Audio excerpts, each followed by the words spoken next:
Compensation for image and likeness. A lot of discussion surrounding that in college athletics, but that's not something we've spent a lot of time discussing in the HBCU universe that we call home. But that could be changing soon. Senate Bill 2313 has been passed in the House, it's been passed in the Senate in Mississippi, and the governor has already signed it. You been keeping up with this? It goes into law on July 1st. That makes Mississippi the 7th state to pass legislation around name, likeness, and image for college athletics. Now, Jackson State head coach Deion Sanders on Monday says he's working on sponsored deals right now to benefit his players as early as this fall. I got to try to figure out how to take care of some of these kids that are in terrible situations. I don't want my kids working in the off season. It's up to me to go out there and challenge myself to go out there and get some of these endorsements. These kids are going to be able to be compensated for their image and likeness.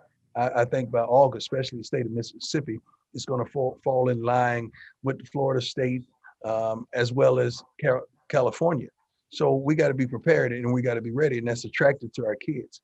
I want to be one of the first guys in college football, period, not just HBCUs, who roll out a whole Rolodex of endorsements for these young men. They deserve it. They really deserve it. And I'm going to try to get it for them if I can. I want to see these guys get taken care of 100%. I don't know if you know it or not, but when I was a junior at Florida State, I left to go play professional baseball that whole summer for the New York Yankees. So that was sort of like being paid for your image and likeness. And that would cause me to be a walk-on my senior year at Florida State, and the Yankees in return paid for my scholarship.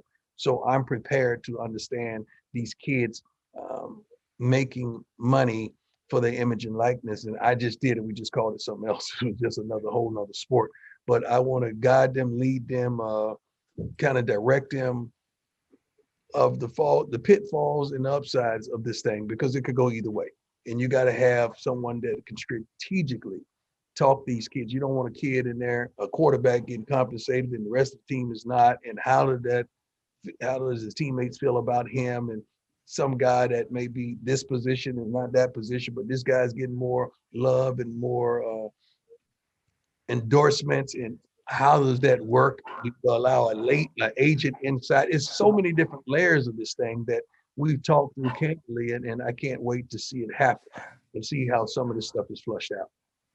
Do you think it would create, or what type of adjustments would it create for coaches, even coaches beyond yourself, kind of adding that new element to the program if players are compensated? Well, the thing that everyone is apprehensive about is the representation.